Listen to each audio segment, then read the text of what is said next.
tema da nossa live de hoje é faça o cliente comprar o seu projetinho. A gente vai analisar esse contexto aqui e no final eu vou dar algumas dicas práticas para que a gente faça isso. Então essa live hoje é mais nesse sentido de venda, mas vocês vão entender o caminho que eu quero seguir aqui.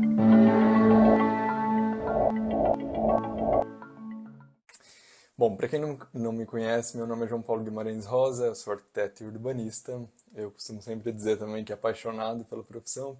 Sou concurseiro também de arquitetura, já participei de vários, já fui finalista de alguns, mais recentemente do prêmio Félix Candela no México. Já vou pedir para que vocês curtam essa live para que o algoritmo entenda que esse é um conteúdo de relevância. Envia para aquele amigo que está ferrado, tá? Manda para ele para ajudar, você vai fazer uma boa ação e vai ajudar a comunidade aqui. E também lembrar vocês que o nosso workshop também está aberto, tá? As inscrições, na verdade, que ele vai acontecer agora em abril, dia 1º, 3 e 4, se eu não me engano. As informações estão, é só ir no link lá da bio e fazer a sua inscrição, para quem não participou ainda, beleza? Então vamos lá, gente, sem enrolação, vamos prosseguir aqui. Bom, então, como eu disse, né, a minha missão aqui nessa live, na verdade, é conseguir distinguir para vocês, e esse inclusive foi o tema sugerido na live passada, para que vocês consigam distinguir para o cliente o que é um projeto potente e o que é um projeto raso. E aí a gente vai trabalhar em cima disso hoje para que vocês façam a venda desse projeto mais qualificado para esse cliente, tá? E aí eu acho que uma coisa muito interessante que a gente precisa fazer aqui é distinguir na verdade, tentar entender o que significa essa palavra projetinho, tá? E a gente vai analisar isso aqui por duas óticas que são muito importantes, tá? A primeira ótica, gente, é do cliente para o projeto. Então, do cliente para o arquiteto. Essa é a nossa primeira ótica, tá? Então, a primeira coisa que a gente tem que pensar, por que o cliente chega para a gente pedindo um projetinho? E aí eu sei que tem muitos arquitetos que vão ficar revoltados com isso, com essa fala. Poxa, ele está me desvalorizando, ele quer um projetinho. Mas será que é bem assim? Vamos tentar entender isso? Então, a primeira coisa que vai acontecer, se a gente analisar com cautela, é que a arquitetura ela é muito estereotipada hoje, né? E estereotipada em vários sentidos. Um deles é a arquitetura do alto padrão.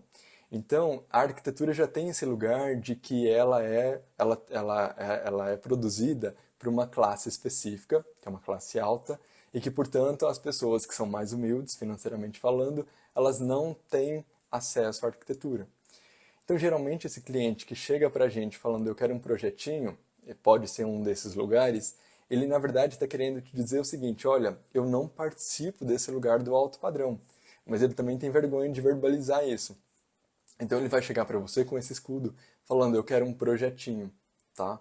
E por que ele faz isso? Justamente para comunicar isso de alguma forma para você, de que, cara, eu não tenho tanto dinheiro como o do alto padrão. Isso eu acho péssimo, porque né, é esse lugar do alto padrão, da arquitetura, que ela está sempre nesse lugar que o arquiteto e a arquitetura ela é produzida, perdão, a arquitetura em si ela é produzida para esse lugar e isso pode ser muito complicado. Para além disso, a gente tem um tabu também na arquitetura e não só entre os clientes, mas entre a gente. Vocês sabem quanto que eu cobro para eu tenho um escritório, tá? Para quem não sabe. Vocês sabem quanto que eu cobro para fazer um projeto? Não, né?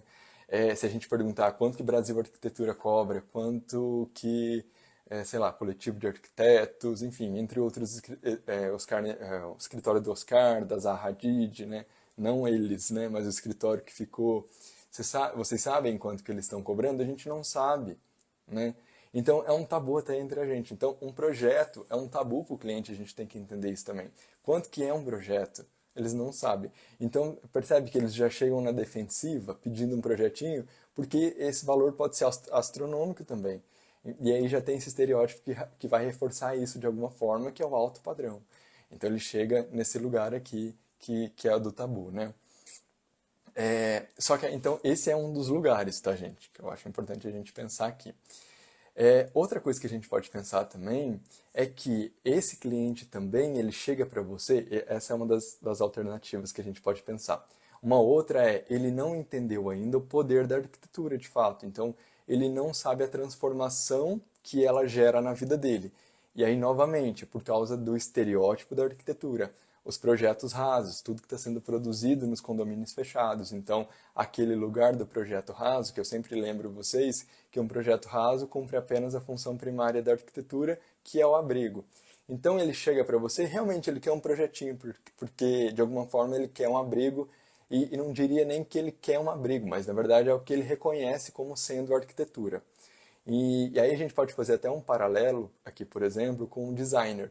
Né? Existem designers que estão produzindo design para marcas e essas marcas vão valorizar o design porque elas sabem que aquela ferramenta que é o design, ela tem grande influência para o produto que ela está produzindo. Ou seja, ela está produzindo algo de muita qualidade, mas ela precisa desse profissional e dessa ferramenta que é o design para que ela consiga comunicar com o cliente final. Né? Então, ela sabe, ela tem isso em mente, ela sabe dessa importância. Agora, vamos imaginar uma autopeça, por exemplo, de uma cidade do interior, que vai contratar um designer para que esse designer ele faça a logo desse estabelecimento dele. Então, talvez esse cara que está lá na oficina mecânica, ele não tenha essa compreensão da marca que a marca tem, da qualidade do design e como ele não é só um logo. Ele não é só um logo, a gente não quer um logo, a gente quer uma identidade visual. Eu gosto também dessa área, né? Deu para perceber que eu gosto de várias áreas, né? Tanto de gastronomia, mas tanto que é criativo realmente me interessa bastante. E designer é uma dessas áreas que me encanta. Então, é muito mais complexo quando a gente está falando do desenvolvimento de uma marca, por exemplo. Não é só o logo. O logo é uma das coisas que existem por trás daquela identidade visual. Só que o cara lá da oficina mecânica, ele não sabe disso, ele não tem essa compreensão, né, que não é só um logo. E, portanto, e aí, de fato, ele vai querer um logo. E aí tem o design, e aí a gente vai para uma outra perspectiva já, que é também super interessante, e aí tem aquele design que de fato está fazendo só logo. E nem ele tem essa compreensão da potência do design e a transformação que ele gera. Mas ele vai desenvolver de fato um logo. E percebam, esse design que está desenvolvendo esse logo para essa oficina mecânica, ele não vai sair desse lugar. Ainda mais hoje, né, com a inteligência artificial. Você dá um Google hoje, você consegue fazer num site online qualquer logo. Né? Mas não é esse o caminho, né? E a arquitetura também ela vai chegar muito nesse lugar. Então até aqui a gente viu que pode de fato ter um cliente que de fato que quer um projeto e ele tem essa preocupação com a arquitetura, ele entende o potencial que a arquitetura tem, só que ele tem essa preocupação com o dinheiro. Por quê? Porque é um tabu. Ele não sabe quanto que custa, ele vê os projetos, né, o estereótipo do alto padrão, e ele já chega com esse escudo pedindo um projetinho. Isso pode acontecer. A gente viu que também tem uma outra perspectiva, que é essa questão de fato dele, ele quer um projeto, mas ele não entendeu ainda a transformação que vai acontecer ele tendo um projeto. E aí, novamente, por causa do estereótipo implantado, né, no cotidiano hoje, quando a gente olha para os projetos rasos. Então, ele olha a placa lá do condomínio fechado, tem um projeto raso, tem a assinatura de um arquiteto, portanto, automaticamente ele vai deduzir que aquilo é arquitetura. Mas se aquele projeto raso é arquitetura, também de forma inconsciente, talvez ele entenda que é um abrigo e que, portanto, um pedreiro também consegue fazer. Então, fica aquela coisa no meio do caminho do logo da autopeça. Sabe? Então, a gente não está falando de uma coisa de extrema qualidade. Ao contrário, se ele visse, por exemplo, uma grande obra de um grande arquiteto, aí talvez ele tivesse esse estalo. Né? Mas quando a gente olha para a produção massiva da arquitetura contemporânea, para as ruas, né, da população mesmo, do povão, a gente não tem essa produção de forma constante, né, e consciente, talvez isso fique banalizado para ele. Que mais?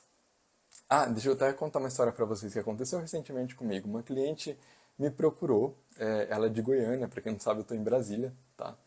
E ela já chegou para mim, ela não falou que queria um projetinho, mas ela chegou para mim com esse discurso olha, a gente não tem muito dinheiro, a gente não tem muita grana, a gente quer fazer uma reforma, mas a gente não tem muita grana.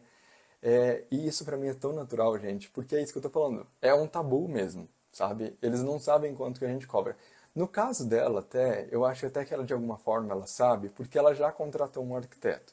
E olha a história. Ela contratou um arquiteto, só que esse arquiteto, pela descrição que ela me deu, ele estava fazendo um projeto raso para ela. Não vi o projeto, mas pela descrição. E aí teve até um embate porque ela queria cores no projeto. Ela ama cores, ela queria várias cores no projeto e esse arquiteto ele queria tons pastéis, né? E aí eu acho que por vergonha, ela acabou finalizando esse contrato com ele, não finalizando de romper, mas de fato ele entregou o projeto, deu tudo certo, entre aspas, né, deu tudo certo, e ela pagou pelo projeto, mas ela não executou o projeto, né? Aí ela me procurou porque ela queria que eu fizesse um projeto potente para ela, mas com esse discurso do valor, e eu super entendo. E perceba, aqui a gente tem uma cliente que é consciente da produção da arquitetura pelo discurso, por tudo que ela me falou, por tudo que ela me apresentou, ela me conhece, né, ela me conheceu. Então, ela de fato ela vem até a mim querendo um projeto potente. Então, é uma cliente qualificada, né, nesse aspecto. Mas que não tem um alto poder aquisitivo. E aí, novamente, a gente cai naquele lugar do estereótipo da arquitetura de ser para pessoas que têm muito dinheiro, que são ricas. Então a gente tem que perceber essas camadas e essas nuances, tá? Eu acho que elas são super importantes. O Carlos disse, reeducar o cliente eu acho que é um dos caminhos para se vender um projeto bom e com bom preço. Exatamente, a gente vai falar sobre isso também. Beleza, gente, então vamos lá, prosseguindo aqui. A gente viu, então, dessa ótica do cliente para a arquitetura e para o cliente. Agora vamos inverter o papel. Vamos olhar do arquiteto para o cliente, que eu acho que essa também é uma perspectiva super importante da gente analisar. E aí eu vou cair naquele lugar que eu estou falando para vocês da autopeça novamente, eu vou me utilizar desse recurso aqui. Nessa ótica, nessa perspectiva do arquiteto para o cliente, vai acontecer o seguinte: esse arquiteto ele está produzindo projetos rasos, então ele é o designer que quando você olha o portfólio dele só tem logo genérico e só tem peças, só tem logos para autopeças, para pet shop, para aqueles lugares comuns, então ele está lidando com esse tipo de cliente. E aí quando eu procuro ele, eu vou, e percebam, eu nunca tive contato com designer, então eu estou procurando ele para isso. E aí quando eu procuro ele, entro lá no perfil, no Instagram ou no portfólio, ele me envia, eu vou ter contato com esse trabalho dele. Então, é essa ótica, né, essa ótica inversa, né? Então, tipo assim, eu agora, ele está me apresentando o que é o designer, só que, cara, ele está me apresentando algo raso, né? E a arquitetura é a mesma coisa. Então, é aquele arquiteto que tem um portfólio raso, que tem a sua produção é genérica, e aí o cliente, ele já chega, né, com esses 30 mil estereótipos que a arquitetura tem, ele constata só, na verdade, ele só vai constatar o que ele está vendo nas ruas. Então, bom, se é o que eu estou vendo nas ruas, se é o que para mim, conscientemente, é arquitetura, e eu olho para o portfólio desse arquiteto, é isso mesmo que é arquitetura, que é um projeto raso, então, tá certo, não tem nada de errado, né? E quais são os prejuízos disso? Primeiro que esse arquiteto nunca vai sair desse lugar, né? Que sempre vai estar produzindo esse tipo de projeto. Segundo, que a gente tem aquela questão da prostituição do mercado, né, da profissão, porque se todo mundo está entregando algo que é genérico, portanto, se a gente não tem diferencial de mercado, fica complicado. Por que vocês acham que quando a gente entra numa loja de design, as peças são tão caras? Tem peças que são absurdas até de caras. Porque você tem uma assinatura única ali. Não estou falando que a gente tem que ter uma assinatura única e que a gente tem que produzir para o alto padrão. Não é isso, tá? Calma que a gente vai chegar lá. Mas eu quero que vocês percebam e distinguam isso em relação a essa produção e o quanto é importante a gente ter uma produção que não é genérica, para que a gente saia desse lugar, né, que não vai te fazer bem profissionalmente. Para a sua carreira como um todo, vai ser muito prejudicial, tá? Para a sua carreira mesmo, para a vida, né, profissional sua. Então isso é muito importante que a gente entenda. Tá bom, gente? Para quem está entrando aí, sejam muito bem-vindos, tá? O tema da nossa live de hoje é faça o cliente comprar o seu projetinho. Lógico que essa é uma provocação. E eu vou pedir para que vocês curtam a live, comentem e mandem aqui já essa live, né, para aquele seu amigo que está mais perdido do que tudo, tá? Para que a gente ajude ele aqui. Beleza, gente? E lembrando vocês que as inscrições para o nosso workshop estão abertas, tá? O link está lá na bio também. Bom, então vamos lá, gente. O que mais que a gente tem aqui, ó? E aí eu quero falar uma coisa para vocês. Na verdade, eu preciso fazer uma coisa antes aqui, que é muito importante. Para quem já me segue, sabe que é um projeto potente, que é um projeto raso, mas talvez tenha alguém aqui que não sabe o que é, então preciso rapidamente explicar e também como essa live vai ficar gravada para quem vê depois. Talvez, gente, eu vou um parênteses aqui, talvez essa seja uma das minhas maiores angústias na internet, porque se eu estivesse dando aula na faculdade, eu sei que eu dei aquele conteúdo para aquela sala especificamente. Aqui na internet a gente tem que, de certa forma, estar explicando a mesma coisa sempre, porque chegam pessoas novas todos os dias, né? Então, se você já viu essa explicação, segura as pontas aí um pouquinho. Mas vai ser rapidão, tá? Então, rapidamente, gente, o que é um projeto potente, o que é um projeto raso? Isso é super importante para que a gente continue aqui a explicação. Um projeto potente, eu vou começar pelo projeto raso. O projeto raso é apenas a função primária da arquitetura. Acho que esse é o maior resumo que eu consigo fazer. E o que significa essas palavras juntas? Significa, né, sendo apenas a função primária da arquitetura, que ela não vai além disso. Então eu vou usar uma analogia aqui para explicar. É como se você comprasse um carro e esse carro viesse só com volante, com as rodas e com banco. Ele está cumprindo a função primária dele, que é de locomoção, de te levar em algum lugar. Só que não vai ter para-brisa, não vai ter som, não vai ter espelho, retrovisor, não vai ter ar-condicionado, enfim, não vai ter mais nada. E não vai ter cinto de segurança. Então, se a gente olhar por essa ótica, a gente vai perceber que o cinto de segurança é tão importante quanto a roda. Né? Por quê? Porque ela pode salvar a sua vida. E na arquitetura é a mesma coisa. Quando a gente tem um projeto que cumpre apenas a função primária da arquitetura, que na verdade é um abrigo, e percebam, talvez uma das funções mais nobres da arquitetura, né, o abrigo, o abrigar das intempéries, das pessoas, dos animais, talvez seja uma das funções mais nobres da arquitetura, mas ela não basta, porque sendo assim, um pedreiro consegue fazer um projeto. Então, se um pedreiro consegue, se um engenheiro consegue fazer um projeto arquitetônico, por que a gente vai vender um abrigo?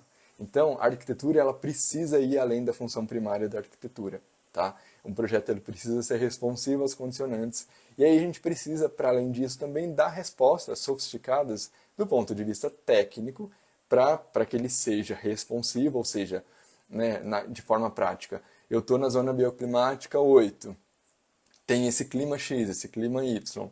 Como que o meu projeto vai se comportar perante isso? Tem esse contexto socioeconômico e cultural, como que ele vai se comportar? Isso são respostas que você vai dar enquanto profissional.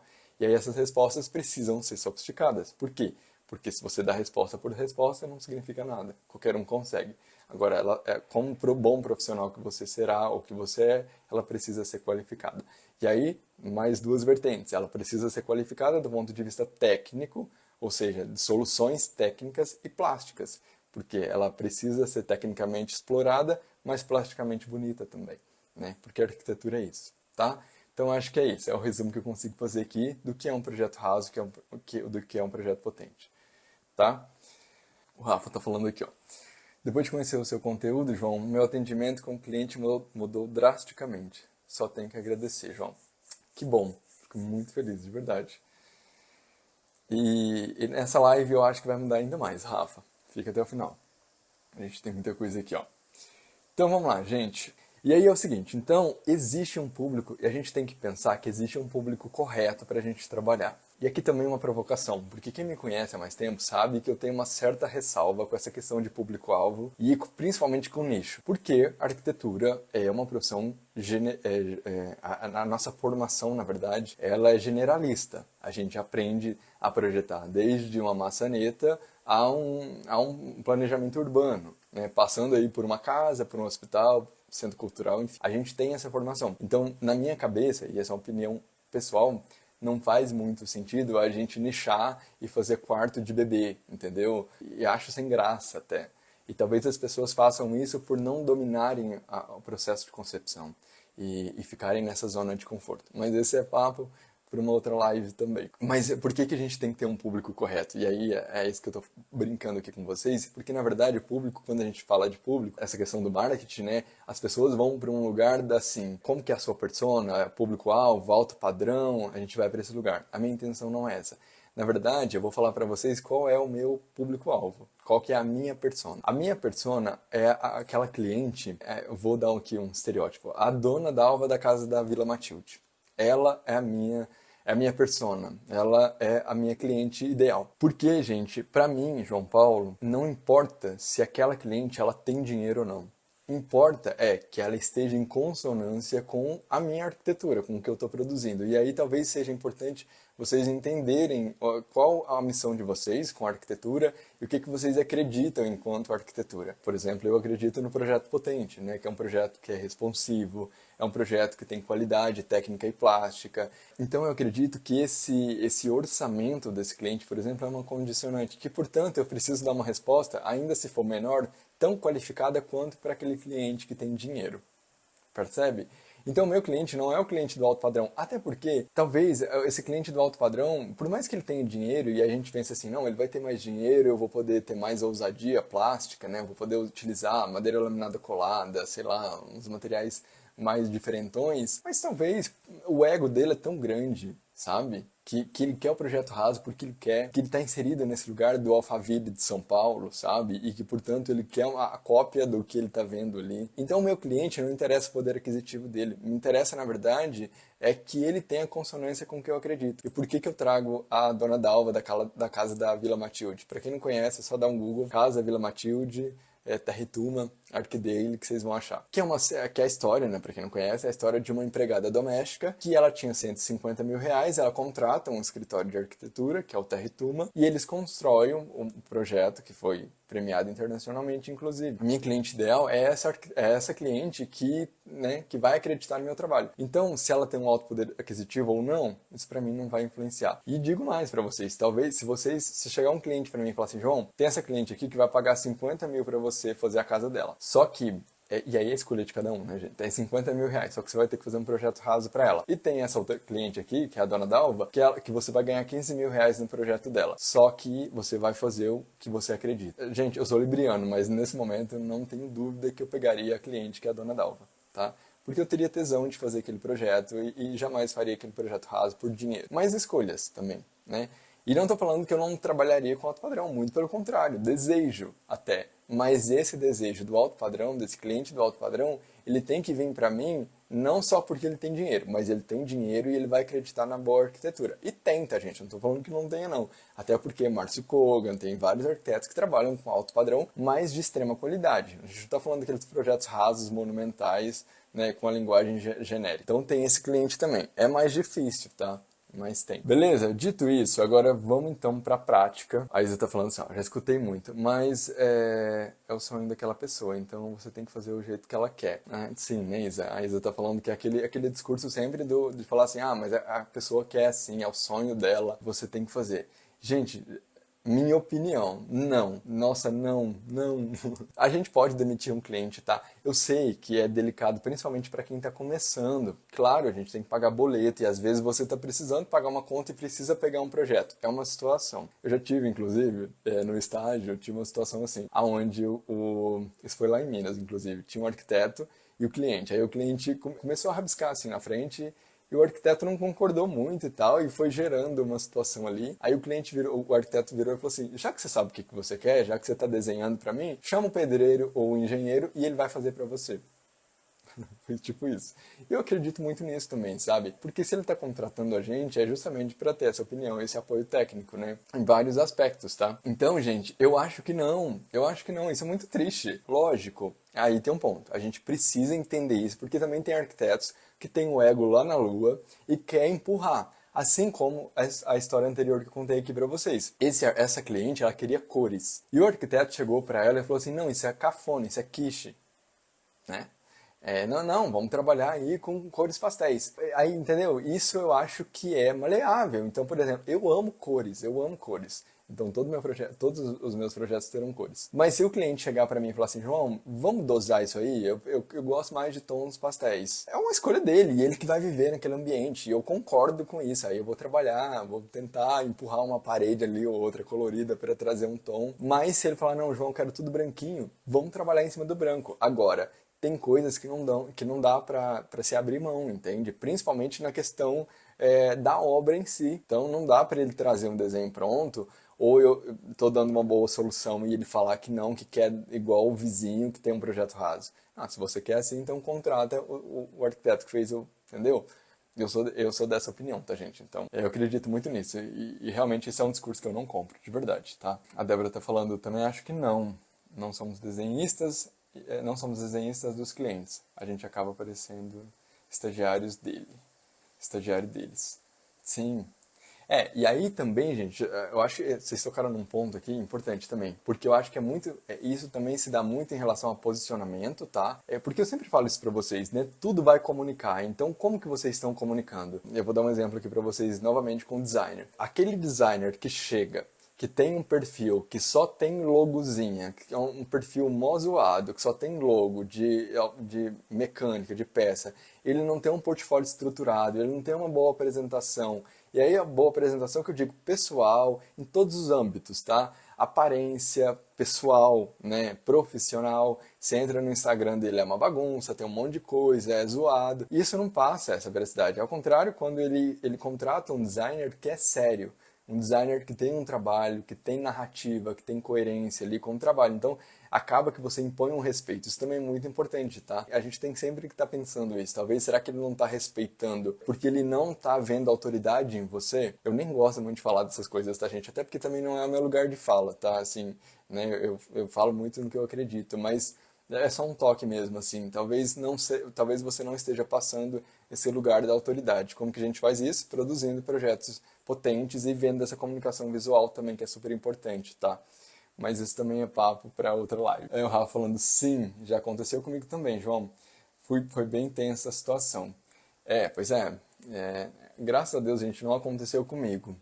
Mas se acontecer, claramente eu dispenso o cliente, assim, eu demito o cliente, como dizem, né? Porque é isso, gente. E aí a gente tem que pensar também que ele não vai ficar feliz, eu não vou ficar feliz, eu não vou conseguir entregar o que ele quer. Eu vou entregar um trem genérico que não acredito, aquilo vai ficar no meu nome, a não ser que eu esteja precisando assim, graças a Deus, não é o caso. Um dia o Guilherme Torres disse assim: você foi contratado para ser o autor de um projeto, não um desenhista dele. Sim, eu acredito muito nisso. E aí, é esse lugar que eu falei, né? Lógico que a gente tem que considerar o cliente, tá, gente?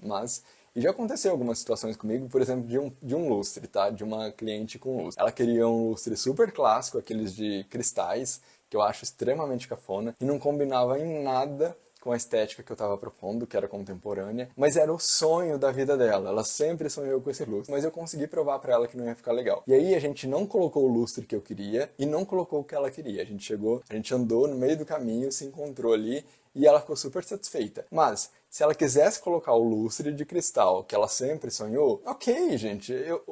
Todo o projeto que eu propus estava, né? Ela tinha aceitado. Então era uma coisa que ela sempre sonhou e tal. Eu lutei, graças a Deus eu consegui, mas também não era uma peça que ia, né, acabar com tudo. Agora, tem situações que realmente não dá para abrir mão. Aí a gente tem que reconhecer um limite, né, saudável ali. Então vamos para a prática, tá? Então vamos pensar assim, você marcou uma reunião ali com um cliente, e esse cliente, ele chega para você nessas situações aí que a gente está conversando, tá? Ou ele vai chegar naquela situação onde ele te pede um projetinho, ou ele tá nesse lugar do estereótipo da arquitetura, enfim. A gente precisa, como no comentário anterior, educar esse cliente. Como que a gente vai fazer isso? Primeira coisa, super importante, gente, não tem outro caminho, é ter um portfólio. Mas não só ter um portfólio, ter um portfólio com um projeto potente lá dentro. Que é isso que eu tô falando para vocês da comunicação do todo, dessa questão de gerar autoridade. Porque, pensa comigo, isso já tá super enraizado na cabeça dele, já tá enraizado ali dentro o que é um projeto raso, o que é um projeto potente. Como que você vai destruir esse estereótipo da cabeça dele? Percebe? Como que você vai destruir isso da cabeça dele? Primeira coisa é fazer um comparativo. Então você precisa mostrar para ele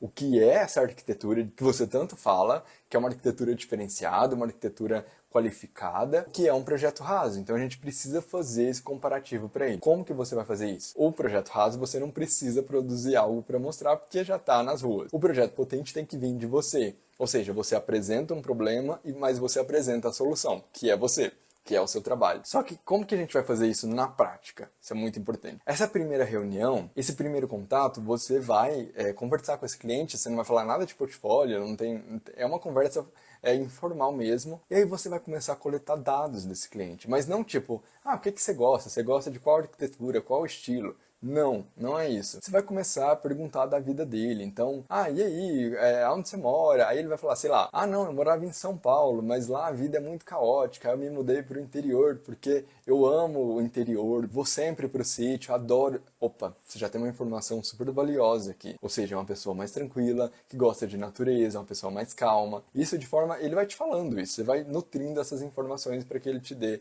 esse arcabouço. É nesse ponto, nesse momento que você vai coletando isso e preparando para que a gente dê o próximo passo. O próximo passo, que é a reunião, isso aí você pode fazer por telefone, por mensagem, né? Recolher esses dados aí. Depois a gente vai para a reunião de fato. E aí é um ponto muito importante. Nunca apresentem um portfólio de vocês por WhatsApp, por reunião. Pode ser por reunião online, tá? Não tem problema. Mas você precisa estar ali explicando. Por quê? Porque se você envia o portfólio para ele, cara, o cliente não vai ler texto, tá? Por mais que tenha uns textos ali, não vai ler, não vai se dar o trabalho. Então você precisa explicar para ele o que é o projeto potente ali. E aí, gente, uma coisa que eu preciso falar para vocês, que esse portfólio ele vai estabelecer o tom da coisa. E aí, nesse momento que eu estou falando para vocês, daquela questão de gerar aquela autoridade. Então, por que estabelecer o tom da coisa? Porque nesse momento você está falando assim para ele, olha, eu não vou produzir esse projeto raso. Isso aqui é minha arquitetura, isso aqui é o que eu acredito. E aí, não só você vai fazer essa venda, colocar esses pontos que são importantes para ele, e levando em consideração essa primeira conversa, né? Então, por exemplo, vamos supor que ele chega para você falando sobre preço. Você sente que ele está preocupado com o valor do projeto. Então, você pode trazer nessa reunião com o portfólio, falar, olha, a gente pode utilizar, eu analisei o seu caso, eu vi que você tem essa preocupação, eu sugiro que a gente utilize esse sistema construtivo aqui. A gente tem 10 sistemas construtivos, dentre esses, eu sugiro que a gente utilize esse aqui. Por quê? Porque ele vai, se a gente utilizar a verdade dele, além de a gente ter esse aspecto plástico, que eu acho que é super interessante, e pelo que você me trouxe, eu acho que você vai gostar dessa questão plástica, mas para além disso, a gente pode também economizar muito na sua obra, porque a gente vai economizar massa, reboco, tinta, argamassa, entre outras coisas. Sabe, você vai ali conduzindo essa reunião com essas primeiras informações que você coletou ali para ele. E claro, mostrando o projeto potente para ele, né? Então você estabelece o tom da coisa ali. E eu acho que é tão importante isso, porque ali ele vai entender mais ou menos para onde ele vai, né, aonde você vai guiar ele, e ele também não vai nutrir aquela expectativa do projeto raso. Na verdade, você vai surpreender ele com um projeto potente. E aí, por que também é importante essa reunião? Porque aí você vai avisar ele também, olha, porque essa é uma perspectiva do cliente para o arquiteto, mas você também precisa avisar ele que, olha, eu tenho um limite aqui. É isso que eu acredito, é isso que eu produzo aqui no meu escritório. Eu não vou produzir esse projeto raso. Nessa reunião você vai estabelecer isso, é isso que eu produzo. E aí você não vai ter desgaste, sabe, também com esse cliente futuramente. Então não vai ter ruído nessa comunicação, porque isso vai estar muito claro ali o que você produz. E é importante você explicar que esse projeto do seu portfólio, talvez ele não se identifique com aquela fachada, porque, sei lá, a fachada está muito fechada e ele quer algo que seja mais aberto, tudo bem, a gente vai produzir o seu gosto, tá? Não se preocupa com isso. O que eu quero te passar aqui nessa reunião é o que é um projeto potente e o que é um projeto raso. Lógico que eu estou utilizando essa linguagem, vocês não precisam utilizar essa linguagem, se quiserem também fiquem à vontade, mas só para que vocês entendam. Tá, gente? E aí outro ponto importante, gente, esse portfólio, para o cliente, no caso, ele não pode ser técnico, né, demais, senão ele não vai entender nada, mas ele precisa ter lindas peças gráficas, ele precisa ter bons renders, ele precisa ter narrativa, uma boa diagramação. Por quê? Porque tudo vai comunicar, gente. E é ali que você estabelece o tom da coisa também, que é aquele exemplo que eu trouxe para vocês do designer. Por mais que ele seja leigo, se você, como leigo em designer, né, como um todo, se você olha para um trabalho de um cara que só faz logo no Photoshop e acha que é designer, você olha para aquilo, e você olha para um cara que é fodão no design, e você olha para o portfólio dele no Behance, só de olhar, por mais que você não estudou o design, você já entende que aquele é um profissional muito mais qualificado e que vai ser caro, até isso vai comunicar, do que aquele designer que está fazendo loginho. Perceba também, esse designer que está fazendo o loginho, né, o logo raso, digamos assim, você não vai ter tanto respeito por ele. Agora, aquele produto que está na sua frente, que é aquele design, né, já te intimida, assim, porque ele sabe o que está fazendo. Então, já fica um negócio meio assim. Então, eu acho que esse momento é muito importante e as pessoas ignoram isso. Estabelecer o tom da coisa nessa primeira reunião, nessa conversa com o cliente, mostrar que você entende, mostrar o seu potencial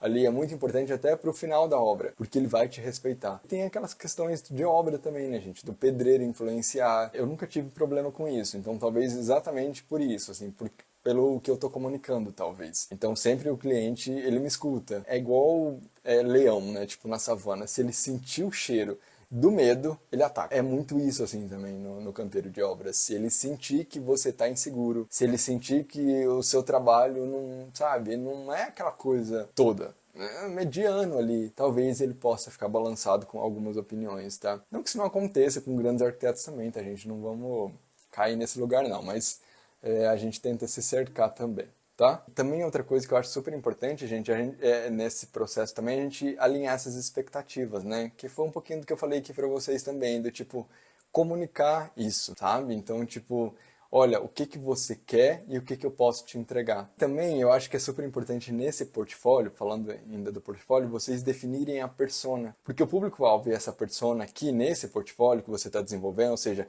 você vai desenvolver um trabalho para esse portfólio, ele vai ser importante porque, vamos supor que você está pensando na Dona Dalva, como eu trouxe o exemplo anterior. Se você está pensando na Dona Dalva como público-alvo, você não vai fazer uma casa de altíssimo padrão porque você não vai conseguir agradar esse público, que é um público que está na periferia, é um público que não tem um alto poder aquisitivo, então ela não vai gerar identificação no seu trabalho, porque, poxa, é um projeto muito grande para mim. Então a gente, de alguma forma, tem que ter, de fato, essa consciência de qual público que eu almejo, né? E, novamente, não é aquela questão do alto padrão ou da pessoa que não tem dinheiro. Não é isso, tá? É mesmo na relação do que você está lidando ali. Alguns exemplos aqui que eu trouxe para vocês. Cliente que não tem um alto poder aquisitivo. Então, você traz um sistema. E como que você vai comunicar isso no seu portfólio? Você vai utilizar um sistema construtivo que vai economizar na obra. Então, lá na reunião, você vai tocar nesse ponto. Tá vendo essa casa aqui? E é um projeto fictício, tá, gente? Não tem problema. A gente utilizou esse sistema construtivo justamente para que a gente gerasse essa economia para essa obra. Então você toca nesse ponto, nessa dor que esse cliente te trouxe. Porque você sabe que seu público-alvo sempre tem essa recorrência nesse discurso. Ou, quero trabalhar com projetos ecológicos, quero trabalhar com esse cliente que acredita em ecologia. Então, poxa, a gente já pode pensar numa casa feita com taipa de pilão ou tijolo ecológico, né? Uma produção com terra, porque a sua comunicação, a sua linguagem está voltada para esse público. Eu acho que nesse sentido a persona e definir esse público seria interessante para a produção do seu projeto no portfólio. Portfólio é tudo mesmo. Tem uma arquiteta aqui na minha cidade que é especialista em igrejas e acústica. O portfólio dela é isso, né? Todos os trabalhos de igreja, teatro, cinema, e só ela que faz. Sim, gente, né? Tem esse know-how, né? E até porque também é bem específico, né, Rafa? Trabalhar com acústica. Eu conheço poucos arquitetos que trabalham. A Isa tá falando, isso é muito real. O cliente não pode sentir o cheiro de insegurança, assim. Eles atacam mesmo. É verdade, gente. Assim, eu acho que isso é o ser humano também, tá, gente? Não é que também, não posso ficar inseguro, não é isso, assim, mas quanto mais você comunicar essa segurança, o seu trabalho, quanto mais você puder pontuar, eu acho que melhor vai ser. Ter esse preparo dessa reunião que a gente está discutindo aqui, trazer esse portfólio bem amarrado, bem estruturado, ver esses pontos, né, dessa reunião que eu estou trazendo aqui, já vai gerar uma identificação e já vai gerar uma autoridade de alguma forma. A Isa falou assim, já tive cliente que ditou até as datas de entrega dos estudos. Isso é uma coisa que eu não faço, gente. Isso é uma coisa, inclusive, que comunica também, sabia? O cliente chega, automaticamente eu já olho a minha agenda e falo, eu tenho essa data e essa data. Aí ele fala, não, mas eu posso nesse dia, mas não posso nesse horário. Ok, então a gente vai ver uma terceira data, né? Ele não fala pra mim a data que ele quer. E isso é um erro, gente. Eu sei que no começo a gente fica ansioso e que a gente fica assim, mas eu vou perder esse cliente. Não vai, não vai. Calma o coração. E aí, você quer marcar para o mesmo dia, mas fala, não posso de manhã, mas posso esse outro horário, mas não deixa ele dominar. Para que vocês entendam que essa primeira reunião, onde ele manda, então ele estabelece, você fala, aí você se encaixa na agenda dele, mas se prejudica, aí depois é uma outra coisa, aí ele vai percebendo que ele está no comando, tá? E isso não é maldade, tá, gente? Isso é do ser humano mesmo, isso não é maldade. Ele assume o controle. Tem pessoas que são mais controladoras até, inclusive, né? Então tomem muito cuidado com isso, tá? Isso é super importante mesmo. Mas isso também a gente vai aprendendo, né? Isso é natural. E o Rafael falou assim, eu sempre tenho problemas com cliente de alto padrão. O caso da Isabela foi igual ao meu também. Os clientes são selvagens. Pois é, gente. É isso que eu falo, tipo, o meu cliente não é o cliente do alto padrão. É aquele cliente que quer arquitetura, que, sabe, que vai acreditar no meu trabalho. Se for do alto padrão, maravilha, né? Vamos lá, e tem pessoas boas no alto padrão, né? Tem um outro ponto muito importante, tá, gente? Que essas pessoas, elas vendem essas ideias pra gente de que, uau, o alto padrão, vamos lucrar com o alto padrão. Não é simples assim. Não é simples entrar no alto padrão, tá, gente? Não é. Se você não nasceu rico, se você não tem berço de ouro, é muito difícil entrar lá, porque já tem aqueles arquitetos nichados, tá, que está produzindo aquele tipo de arquitetura que a gente já sabe, estão preocupados com a grana.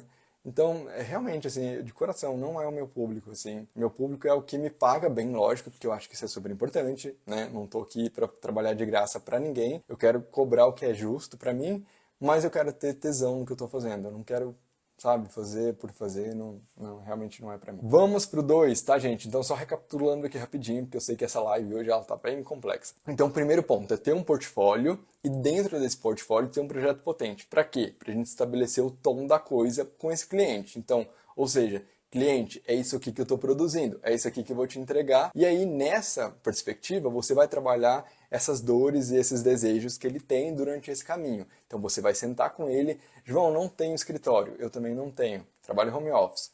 Marca num restaurante, tem cowork, né? Se você for uma cidade maior, se você é de uma cidade maior, marca num restaurante, numa padaria, qualquer lugar. Vai lá, senta com ele, escuta ele, apresenta o seu portfólio e aí vai trabalhando essas dores e esses desejos que ele tem em cima. Por exemplo, não tenho dinheiro, João, quero construir, mas estou com orçamento baixo. Bate nessa tecla com ele. Cara, vamos pegar esse projeto. A gente tem essas soluções aqui. Você vai trabalhar isso, tá? Segundo ponto, gente, e a gente vai falar aqui de educar para vender, que é aquele ponto que eu falei para vocês. É super importante educar esse cliente. A gente está fazendo isso com o portfólio, né? Mas a gente vai ver agora um ponto que é muito importante e específico. Eu vou até contar uma história aqui para vocês. Deixa eu só pegar uma folha aqui, que eu já contei essa história. Não sei se alguém já ouviu aqui, mas em algum momento eu já contei essa história. Esse desenho aqui, ele é da minha nutricionista. Ela fez ele durante uma aula que ela me deu de 2 horas. E esse desenho, basicamente, o que ela me explicou aqui é qual o efeito do glúten na minha alimentação. Eu tinha muita dor de cabeça, eu tinha vários problemas com glúten. Ela me explicou por que isso acontecia. Eu sempre ouvi falar que o glúten faz mal, só que eu nunca parei porque eu achava que era modinha, que era não sei o quê. E aqui ela me deu uma aula de 2 horas e desenhou pra mim. Ela não só explicou, ela desenhou. Gente, todas as vezes que eu como glúten, eu lembro dela. Todas as vezes, não tem jeito. E quando eu como, de vez em quando, uma vez ou outra, eu sei quais são os prejuízos pro meu organismo. O que eu quero dizer com isso pra vocês? Que ela me educou. Então, ela me deu esse conhecimento. Eu era um leigo, ainda sou na nutrição, mas nesse aspecto aqui eu entendo agora o que ela me explicou. Com a arquitetura não é diferente. Então, a gente também tem que parar para pensar, quando a gente entende essa perspectiva do projeto raso e que ele é pior que grama, pior que mato, grama não, pior que mato, tá em toda parte, tá estereotipado, como que a gente vai exigir do cliente que ele chegue até você pedindo um projeto potente? Ele não tem repertório, ele não estudou arquitetura, é muito complexa essa história. Então o que a gente tem que fazer? A gente tem que educar ele, para que ele entenda realmente o que é arquitetura. Que ele não só vai entender o que é arquitetura, como você vai abrir um novo universo para ele. Como que você vai fazer isso? Com o seu portfólio, novamente. Você vai apresentar uma problemática e uma solução, que é você e o seu trabalho, mas isso também vai te diferenciar do mercado, vai também fazer com que você consiga cobrar um valor justo. Não vou nem falar cobrar mais, não é nem isso a questão, é um valor justo pelo seu trabalho. Por quê? Porque ele pode até olhar outros projetos, outros arquitetos, mas vai falar assim, cara, aquelas características que o João me explicou naquela aula do projeto potente, do projeto raso, esse arquiteto está me falando, olha isso.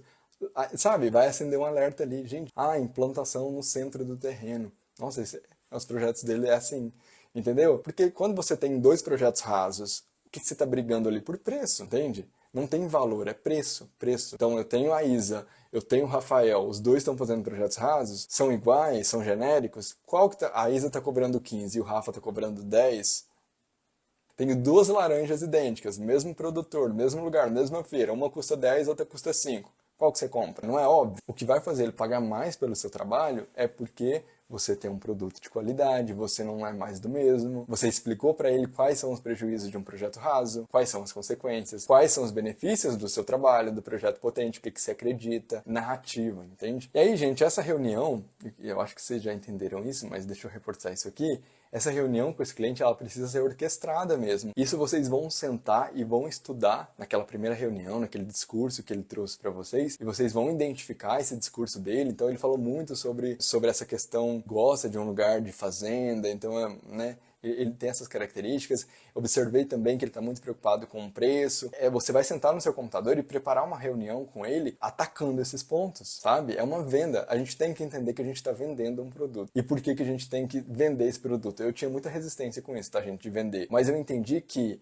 essas pessoas que estão fazendo projetos rasos, elas são exímias vendedoras. São excelentes vendedoras, porque é o que resta para elas. Né? Elas não têm um outro produto, mas elas são muito boas em vender. A gente precisa entender isso também para que a gente consiga vender. E a gente não só vai vender, a gente precisa vender, porque a gente precisa colocar arquitetura boa no mundo. Então a gente tem essa missão, a gente não pode perder para eles. A gente não pode perder para eles. Cada arquiteto que faz um projeto potente, que vende um projeto potente, é um grupo que está ganhando, tá? Não só um grupo profissional, mas o cliente, a cidade, os leigos. Costumo dizer que um projeto raso é um câncer, sabe? É um tumorzinho que vai sendo implantado no tecido urbano, e um projeto potente é uma agulha da acupuntura, né? Ou seja, é um ponto de cura ali.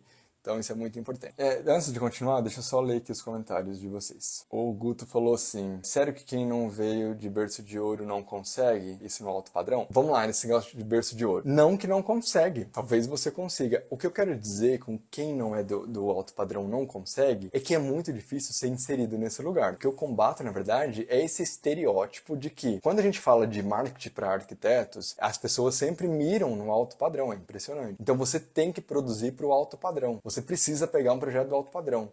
E é difícil, gente. Eu vou contar uma história para vocês, tá? Para ilustrar isso. Eu sou uma pessoa que nasci em uma família pobre. Eu venho de Minas, atualmente moro em Brasília. A minha família não é rica. Atualmente, graças a Deus, eu moro num lugar privilegiado, aqui em Brasília. Moro próximo do Palácio do Buriti. Mas eu não vim do alto padrão. O que aconteceu comigo? Tenho os clientes, né? E graças a Deus tenho os meus clientes. Mas eu não venho desse lugar. E aí, recentemente, um cliente meu, um amigo cliente, ele foi visitar um outro amigo. E esse cliente, ele é uma pessoa... E aí não conhecia, eu conhecia ele antes, aí como amigo ele virou meu cliente. E ele, o pai dele, ele vem de uma família rica, e o pai dele foi o primeiro desembargador de Brasília. Então ele tem uma boa relação com várias pessoas, e ele tem um amigo que comprou um apartamento aqui no Eixo Monumental que vale milhões. Então ele tem essa rede de contato, coisa que eu não tenho. Então percebe que é mais difícil eu entrar nesse lugar? Só que ele, o que ele fez para mim? Tentando me ajudar, ele conhece meu trabalho, já fiz um projeto para ele. E aí ele falou assim, olha, vou te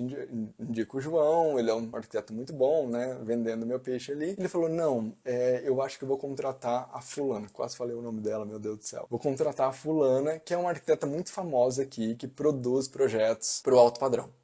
Projetos rasos para o alto padrão. Ele falou, cara, eu tô pensando em contratar a fulana. Ele falou, cara, contrata o João. Ele é melhor. Ah, será? Aí ele falou assim, ele me conhece há muito tempo. Ele falou, cara, ele foi finalista de um dos maiores concursos no México. Ele tem um projeto, aí mostrou o site do ArcDaily, enfim, vendeu meu peixe, falou super bem de mim, consegui fechar esse projeto, mesmo com essa indicação muito boa do melhor amigo. Para vocês terem noção, ele chamou esse meu amigo para ir lá ver o apartamento dele, ele queria mostrar, então eles tem uma boa relação. Não fechei com esse cliente. Ele vai pegar aquela arquiteta do alto padrão. Por quê? Porque ela tá nesse lugar já. Então, para mim, que não venho desse lugar do alto padrão, é difícil chegar ali. Aí, o que eu vou fazer? Eu vou fazer marketing para esse cliente do alto padrão? É difícil chegar, porque eles já têm as panelinhas. Aqui em Brasília, para quem é de Brasília sabe, né? Não preciso nem citar nomes, já tem 2, 3 escritórios que estão produzindo arquitetura para o Lago Sul, que é um dos maior, na verdade, bairro de alto padrão aqui de Brasília. Só tem magnata, todos os políticos, todo mundo tá ali no Lago Sul. O alto escalão tá no Lago Sul. São só grandes arquitetos que estão ali. E com algumas exceções, como o Bloco Arquitetos, que de fato é um escritório de muita excelência, que está produzindo arquitetura ali. Mas a grande maioria são escritórios rasos, está produzindo para esse alto padrão. Por quê? Porque eles têm relação. Então é isso que eu falo, não é que é impossível. Gente, não é impossível. Não é nada impossível nessa vida. Mas é difícil. Eu acho complicado quando a gente mira nisso e toma isso como verdade. Então a gente precisa tomar um pouquinho de cuidado com isso. Então é nessa perspectiva que eu digo. Mas, quem achar que consegue, boa sorte, porque vai ser um caminho bem difícil. O Rafa falou assim, sim, o alto padrão são panelinhas, né? E é isso, gente, assim, o meu sonho era, realmente trabalhar com alto padrão. E, assim, é o que eu falei, eu acho que é um estereótipo que é implantado pra gente também. Porque, na verdade, hoje eu entendo que o meu sonho é fazer arquitetura e não ter um projeto, não ter um cliente de alto padrão. E eu consigo fazer boa arquitetura como o projeto da Dona Dalva com um cliente, e às vezes é até mais gostoso. Por exemplo, a história da Dona Dalva é tão linda, né? Você se envolver com uma criatura daquela, não é mágico? Transformar a vida dela como Tarrituma fez, do que um cliente que é snob, só vai ostentar os materiais ali, só... Sabe? E também não tô falando que, pelo amor de Deus, que o cliente de alto padrão seja assim, que isso é um estereótipo. Talvez tem pessoas que são maravilhosas e que são ricas. Que bom, então vamos, né? Se a gente conseguir captar esse cliente, maravilha. Beleza, gente? Então vamos continuar aqui, ó, pra gente finalizar essa live, tá? Ó, e aí aqui alguns comparativos que a gente pode fazer na prática. Então, ó, vamos lá. Por exemplo, projeto raso, projeto potente. Coloca na mesa, tem em mente esses dois projetos e aí você vai fazer um fight entre os dois. No projeto raso, ele é mais caro. Explica isso pra ele que o projeto raso é mais caro. Por quê? Porque ele vai ter vários subterfúgios na fachada, aquelas fachadas para que ela tenha um senso estético mais apurado, para que ela... e não se consegue. Explique isso para ele. Mas se tenta esse resultado, aí você vai ter uma fachada com mármore, com vidro, isso tudo encarece a obra. O pé direito de não sei quantos mil metros também às vezes não é necessário, porque você não tem uma ventilação lá em cima. Só o pé direito, porque você vai ter aqueles dois volumes desencaixados para tentar dar uma resposta plástica para aquela volumetria, e isso vai onerar a obra. Para além da questão que ela não utiliza da verdade do material e que você poderia, inclusive, se você trouxer dados, seria melhor ainda. Pega uma casa e faz um comparativo com uma tabela, tem tabelas na internet, e provar por A mais B que o que você está falando é verdade. O projeto raso ele vai sair mais caro porque ele está utilizando o sistema tradicional e que as pessoas tendem a pensar que esse é o sistema mais barato, mas na verdade não é. Percebe que além de você trazer esses aspectos para ele, você está mostrando para ele que você tem conhecimento técnico. E aí vou voltar lá atrás, você está estabelecendo o tom da coisa. Está falando, olha, eu sei o que eu estou falando. Entendeu? Essa aula ela é importante também para ele, para que ele te valorize no decorrer do projeto. Depois tem a questão de conforto térmico, então você pode falar, olha, o projeto raso não tem conforto, aqui o nosso projeto tem.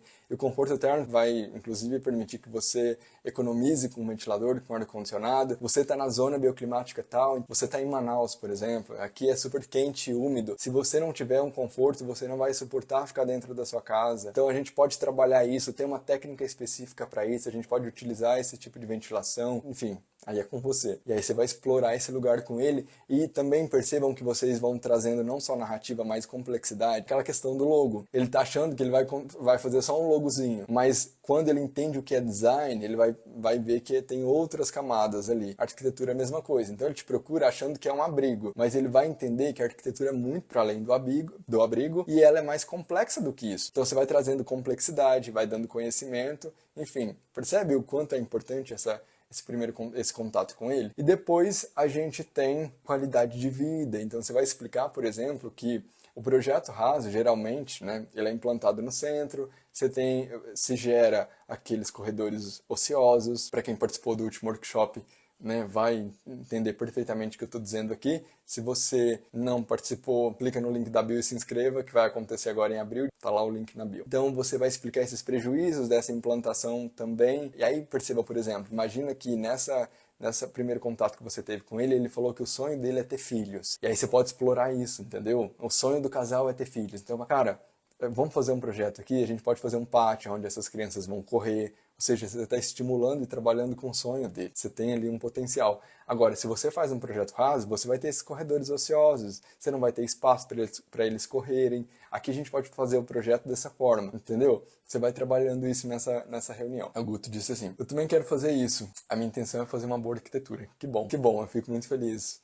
Eu acho que é isso, gente. É ter tesão no que faz, né? Não adianta ganhar bem. E, lógico, é importante ganhar bem, é importante. Ninguém trabalha de graça e eu acho que são pilares. É importante ganhar bem, mas é importante fazer o que acredita. É importante fazer algo que goste, né? E sem contar, gente, que a gente dá... A nossa profissão, ela... Não sei se isso é uma dádiva ou um castigo, por falta de uma palavra melhor, mas a gente produz algo que perdura por séculos, né? Então eu acho que a gente tem que ter muita responsabilidade no que a gente dá vida. E nem sempre a gente dá vida a coisas que são legais, né? Então a gente não pode colocar isso no mundo, isso é uma irresponsabilidade nossa. A Isa tá falando, ai gente, mas vamos falar a verdade. Tem muito alto padrão aí que parou nos anos... Não, tem muitos não, Isa. Tem aos montes, né? Aos baldes. A maioria, né, gente? E são projetos rasos, a maioria, tá? Aqui no Lago mesmo, esses arquitetos que eu citei, né, que estão fazendo os projetos rasos, são projetos que você olha e você fala, cara, poxa... E são arquitetos que, e percebam, isso é mais frustrante ainda, que são arquitetos que têm poder, né? São grandes escritórios, e são escritórios que conseguiriam estabelecer o que eles quisessem para aquele cliente, mas ainda assim continuam fazendo projetos rasos. Até uma vez eu recebi um comentário desse no vídeo que eu fiz da Patrícia, para quem não viu, tá lá no YouTube, onde uma pessoa disse isso, é questão de fama, não sei o quê. É tipo assim, que eu tava fazendo vídeo em cima da Patrícia porque eu queria gerar engajamento e fama. E aí nesse vídeo eu expliquei pra ela que existem dois tipos, né? Na verdade, não era fama que ela falou...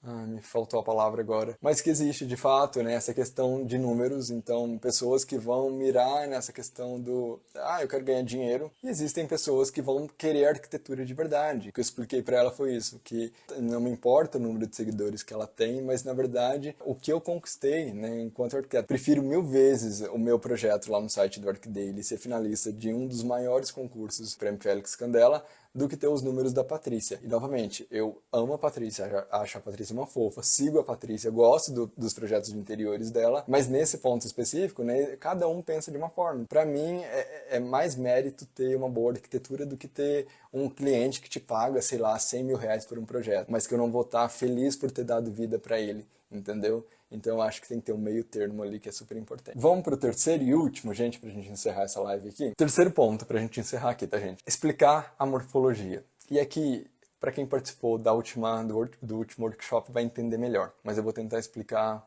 o máximo possível. Então, explicar para ele, gente, a morfologia de um projeto raso, ou seja, o que é essa palavra, né? Morfologia. É explicar para ele o porquê que nasce um projeto raso, porquê que ele tem aquelas características. Então, isso que ele conhece como arquitetura, desnudar isso para ele. Falar, olha, isso aqui não é arquitetura, isso aqui é um abrigo. E por que que é um abrigo? Por causa dessas características. A maioria dos projetos rasos, eles são implantados no centro do terreno. Isso tem um porquê. E eu não vou falar porque no workshop a gente ensina isso. Se você não sabe, se inscreva no workshop. Mas tem um porquê que ele é implantado no centro do terreno. Tem um porquê. Nem todos são rasos porque estão no centro, mas 99%. Então explicar isso para ele já vai acender um alerta também na cabeça dele. Quando ele vê um projeto que está implantado ali no centro do terreno, ele já vai se questionar e avaliar. Será que é o que o João falou? Aquela questão de gerar áreas ociosas, né? A questão como um todo, tá, gente? Então, lembrem do último workshop, para quem não viu, vai lá, se inscreva. Mas a questão plástica, então vocês podem trazer os aspectos, né? Explicar para ele que, na verdade, aquela linguagem genérica e tudo que você está vendo, daquele estereótipo grande mesmo, tá, gente, do projeto, que tem 2 volumetrias, onde tem um pé direito alto, a porta monumental, o jardim caricato na frente, aquilo tudo é produto de um projeto raso, é consequência de más escolhas, né? E você precisa utilizar subterfúgios e que você não vai trabalhar dessa forma. Você vai trabalhar num projeto que é responsivo, que vai trazer qualidade para ele, vai respeitar o espírito do lugar, que é o Gênesis Loci, né? Descrito na literatura. Lógico que você não precisa trazer esses termos técnicos para ele, mas explicar o que é o Gênesis Loci, por exemplo, né? Que é esse lugar, esse espírito que habita esse espaço, mas não no sentido espiritual, mas, por exemplo, imagina um lugar que é gostoso de se conviver. Agora, imagina um projeto raso que está cheio de áreas ociosas, que tem aquele muro encostado, que tem aquele corredor, né? Então isso não é interessante para ele. Explicar tudo isso, pensar na questão da personalidade do projeto, ele ser funcional, no bem-estar dele, né? Entre outras questões. Bom, gente, eu acho que é isso, porque teria muita coisa para falar aqui ainda, mas aí então eu vou terminar aqui, tá? 3 dicas só para recapitular aqui com vocês. Então a primeira questão que a gente viu é ter o portfólio, porque ele não só vai te ajudar a vender, mas vai te ajudar nessa contestação do que é um projeto raso, que é um projeto potente, né? Te ajudar a provar isso. Ele também vai estabelecer o tom da coisa, porque perceba, esse aqui é um projeto raso, mas e o projeto potente? Você precisa mostrar isso para ele, porque o projeto raso ele já conhece. E um outro ponto, gente, o projeto raso, ele é mais fácil de vender, tá? Não tenham dúvida disso. Quer uma venda fácil? Venda projetos rasos. Não vou mentir para vocês. É muito mais fácil, mas é muito mais fácil. Por quê? Porque ele não espera outra coisa além disso, ele já conhece, Só que tem consequências, como tudo na vida. Você está entregando algo que é genérico, portanto não tem diferencial, é aquele exemplo que eu trouxe da laranja. Se a gente tem dois produtos iguais e genéricos, vou contratar o que está mais barato. E essa é a primeira consequência. A questão profissional, da frustração, ou seja, você estuda 5 anos, os grandes mestres, você tá lá, se dedicou àquilo para produzir um abrigo, uma coisa que um pedreiro consegue fazer, e melhor que você até, porque ele não faria só uma coisa igual, mas ainda ele tem um conhecimento técnico da obra ali, né, que às vezes a gente não tem muitas vezes. Então ele vai fazer melhor que você até. Não é frustrante isso, né? Ser cópia de si mesmo. Então isso é muito triste, eu acho. Mas dá mais trabalho, mas tem recompensas, tá? Como tudo na vida, que é mais difícil, mas quando você chega lá, você vai conseguir fazer o que você acredita, você vai ser bem remunerado por isso, né? Tá, gente?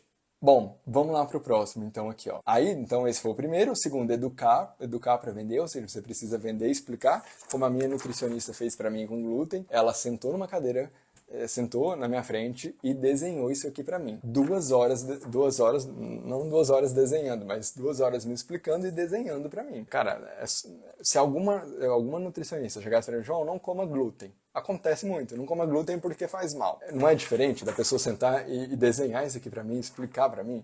Então é isso que a gente precisa fazer, educar. E educar não é falar, isso aqui é raso. Por quê? Estejam preparados, tá? Porque eles vão questionar também. E é isso, tem que estudar, a gente precisa estudar. Vocês podem ter certeza de uma coisa, vocês que estão aqui nessa live, vocês já estão na frente de muitos arquitetos que estão parados e não vão conseguir ter argumentos razoáveis para responder esse cliente, porque eles podem questionar. E vocês, eu tenho certeza que a nossa comunidade aqui está preparada para isso e estará mais ainda. E por último, a gente viu que a gente precisa explicar a morfologia para esse cliente, ou seja, as características de um projeto raso, de um projeto potente, ou seja, confrontar isso para ele. E aí não é para ficar aqui debatendo qualidade de arquitetura, porque ele está, né, cagando para arquitetura contemporânea, para produção. Ele não está preocupado com isso, ele está preocupado com ele. Foquem nisso também, sabe? Quais são os ganhos que ele terá, quais são as perdas. Então é isso que a gente precisa focar nessa arquitetura. Para quê? Para que a gente consiga exercer o nosso papel com qualidade ali. Esse processo da venda ele é super importante, tá, gente? Não menosprezem isso. Porque eu era daquele cara que falava assim, cara, eu não vou fazer isso, eu não preciso fazer isso. Eu produzo arquitetura de verdade, eu produzo projetos de qualidade. Cara, eu não preciso, porque isso é culpa da minha mãe, tá? Tadinha. Mas minha mãe falava isso, assim, se você for bom no que faz, não tem erro. Alguma coisa assim. E eu sempre acreditei nisso. Eu sempre quis ser muito bom no que eu fazia. E quando eu cheguei nesse lugar, eu meio que falei, tá, pronto, estou pronto, agora venha cliente. E o cliente não veio. Porque não vai vir. A gente precisa saber vender. Não tem, ainda mais hoje na internet, tá, gente? Não tem outro jeito. Beleza? Vamos lá então, vamos responder as perguntas de vocês. O Rafa falou, jardim caricato, seria o quê? O jardim caricato, Rafa, é aquele estereótipo máximo do projeto de condomínio, do projeto raso de condomínio. Que é o quê? O arquiteto ele vai se reservar um espaço frontal ali e vai colocar uma grama esmeralda e vai colocar um coqueiro. E os buchinhos que são adornados ali, né? Tem um nome para isso, esqueci agora. Esses adornos tem um nome. Enfim, ele vai fazer isso. Isso é um jardim caricato. Por quê? Porque o paisagismo ele pode vir como uma ferramenta, e para quem participa do nosso curso sabe disso, ele é uma grande ferramenta em vários sentidos. Para responder à zona bioclimática, ele é uma ferramenta para criar a paisagem, para responder ao espírito do lugar. Então, a gente pode criar um paisagismo que tenha potencial, que vai, inclusive, corroborar com a linguagem plástica do todo. Não é colocar um coqueiro e um buchinho. Tem questões técnicas, né? E ecológicas, inclusive. Então, a gente vai procurar uma espécie que seja adaptada ou nativa. Isso vai trazer benefícios até para a obra, porque o cliente, às vezes, não vai ter dinheiro para dar manutenção. E aí você vai ter uma obra, um paisagismo que é adaptado, portanto, ele vai ser mais resistente a pragas, ele vai ser mais resistente a seca, ou senão o cliente não vai ter que gastar tubos de água para ficar molhando aquilo que não é nativo, entende? Então, o jardim caricato basicamente é isso, é esse estereótipo, né? Então, não se tem essa preocupação com o paisagismo, você taca qualquer coisa ali, e o prejuízo é em vários sentidos, né? Como eu descrevi. Mas no workshop também a gente fala sobre isso, tá, Rafa? Se você está me fazendo essa pergunta, eu acho que você não participou do workshop. Faça sua inscrição. Mas ele começa em abril agora. Dia 1º, dia 2, dia Três. São 3 aulas. A Isa, inclusive, tá postando lá os projetos, já tá arrasando. Já. A Isa falou, gente, conheço o João desde a faculdade. E a Isa, tem isso ainda, né, gente? A Isa foi da minha sala, lá em São José do Rio Preto. A gente estudou junto em São Paulo. Eu morava em Minas, mas eu viajava todos os dias para Minas. Morava em Minas e viajava todos os dias para São José do Rio Preto, que era em São Paulo, para estudar. E depois vim morar em Brasília. A Isa tá falando, né, gente, conheço o João desde a faculdade, estudei com ele nos primeiros períodos, então tem um lugar de fala. Ele é magnífico. Obrigado, Isa. O Rafa disse, top. Não duvido que o João é magnífico. Ele me motivou bastante, mudou bastante coisa na minha profissão e visão. Que bom, Rafa. Fico muito feliz, cara, de verdade. Aliás, com todos os feedbacks, vocês me deixam vermelhos. Vamos lá, o Rafa falou também, entendi agora o que é um jardim caricato. O Rafa, nossa, não cheguei a ver esse workshop mesmo, vou dar uma olhada depois. Então, o workshop, Rafa, ele não tá acontecendo, tá? Então ele vai acontecer nessas datas que eu falei, você precisa se inscrever para receber o e-mail. Então ele não é aberto, tá? Você vai receber um e-mail e você vai conseguir entrar nos dias. Tem um grupo do WhatsApp também, então você pode entrar lá para ser notificado. Não perca, tá? É super importante. Cara, essa é uma aula que as pessoas falam, e a Isa pode falar também, dar o depoimento dela, mas explode a cabeça da galera. Assim, é uma aula super importante. Não percam. É uma aula, inclusive, que está no nosso curso, tá? A primeira aula, se eu não me engano, está no nosso curso. Então, cara, não perca essa aula. É super importante. Beleza, gente? Então tá, Rafa. Então, beleza, galera. Eu acho que a gente pode encerrar aqui. Já tomei o tempo de vocês. Quero agradecer a todo mundo que ficou comigo até o final. Se você tá vendo essa live gravada, já deixa aqui nos comentários qual que foi o maior insight que você teve. Manda essa live também pro amigo que tá aí perdidão, né? Vamos ajudar essa galera. E é isso, gente. Muito obrigado pela colaboração de vocês e a gente se vê, então, na próxima live. Beleza? Até a próxima.